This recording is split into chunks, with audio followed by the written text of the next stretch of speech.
Selamat datang rekan-rekan semuanya. Kita akan belajar kembali soal logika. Secara khusus kita akan belajar tentang kegiatan akal budi tingkat yang pertama, yang disebut sebagai komprehensi atau penangkapan secara sederhana. Tapi di titik awal ini saya ingin mengajak Anda untuk membayangkan kembali, melihat kembali pengalaman-pengalaman yang pernah kita alami. Apa yang kemudian saya maksud sebagai pengalaman?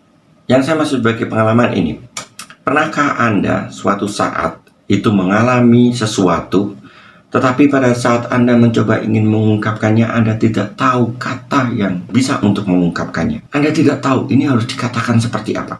Ini yang pertama. Silakan Anda membayangkan kembali, melihat kembali pengalaman-pengalaman yang sebelumnya. Sekali lagi, silakan Anda melihat kembali pengalaman-pengalaman Anda mengalami sesuatu, tapi Anda tidak tahu harus mengungkapkannya seperti apa. Itu yang pertama. Kemudian yang kedua, pernahkah Anda mengalami begini? Anda mengetahui kata, satu kata, tetapi Anda tidak bisa atau tidak bisa menangkap apa yang dimaksud dengan kata itu. Di satu sisi, Anda mengalami sesuatu, tetapi tidak bisa mengatakannya. Di sisi lain, Anda mengetahui suatu kata, tapi Anda tidak tahu maknanya. Pertanyaannya adalah, mengapa hal itu bisa terjadi? Jawabannya sederhana, karena kata itu sangat berhubungan dengan pemahaman. Kalau dibalik, pemahaman kita, apa yang ada dalam kepala kita, itu serta-merta berhubungan dengan kata yang keluar dari mulut kita. Maka, bisa jadi kita mempunyai pengalaman, tapi belum ada kata yang bisa mewakili pengalaman itu. Akhirnya kita mengatakan, saya nggak tahu harus mengatakan seperti apa. Di sisi lain, kalau Anda menemukan bahasa asing, Anda bisa mengetahui kata, tapi Anda tidak tahu itu apa. Artinya, tidak ada koneksi antara kata dengan apa yang ada dalam kepala. Sebabnya, karena kata itu mewakili suatu pemahaman tertentu. Dari sini Anda mulai diajak untuk tahu bahwa apa yang kita katakan itu sangat berhubungan dengan isi kepala kita. Artinya juga ada sebuah pemahaman tertentu yang kemudian dihubungkan dengan kata supaya bisa dipahami, bukan hanya oleh diri kita, tapi juga oleh orang lain. Disinilah kita akan memulai dengan komprehensi sederhana. Kita akan menggunakan istilah konsep. Apa yang dimaksud dengan konsep? Konsep berasal dari kata konciber, yang kurang lebih berarti menangkap. Pada intinya adalah kita membawa sesuatu dari luar, kemudian kita masukkan ke dalam kepala kita. Kita menangkap sesuatu. Itulah konsep. Konsep itu mewakili apa yang ada di dalam kepala kita. Dan dalam proses selanjutnya, kita membutuhkan artikulasi, supaya apa yang ada dalam kepala kita itu bisa dipahami. Pada saat itulah saya menggunakan kata. Proses bagaimana kata dan konsep ini terjadi, itu terjadi dalam kehidupan kita.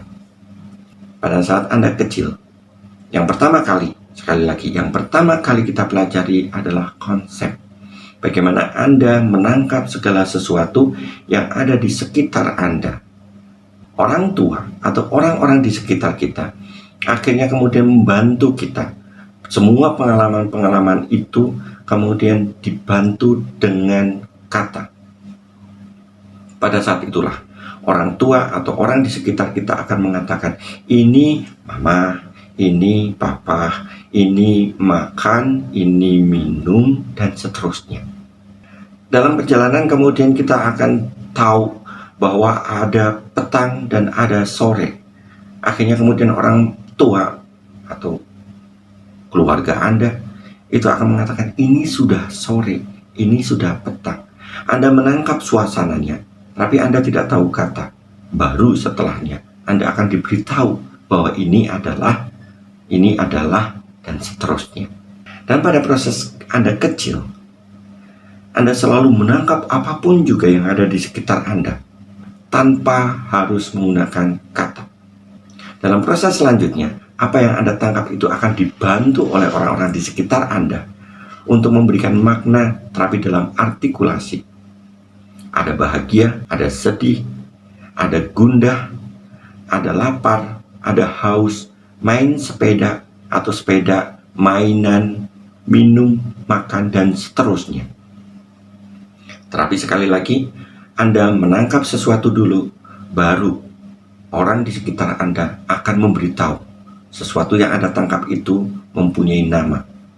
Dan muncullah kata.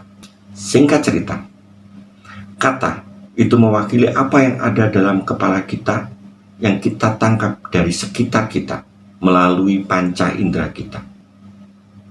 Semua hal itu akan kemudian diwakili dengan kata. Dalam proses selanjutnya, Anda akan belajar bukan hanya apa yang Anda tangkap dengan panca indera, tetapi juga apa yang Anda olah di dalam kepala itu sendiri. Muncullah kata kebahagiaan, keadilan, Tuhan, dosa, surga, dan seterusnya. Semua deretan kata yang barusan saya katakan itu tidak serta-merta kita cercap, kita tangkap melalui panca indera, tetapi itu melalui proses berpikir kita. Dengan demikian, kita mulai tahu hubungan antara konsep yang ada dalam kepala dan kata yang kita gunakan. Rekan-rekan sekalian, seperti biasa, saya akan mengatakan jaga kesehatan, tetap semangat, dan salam logika.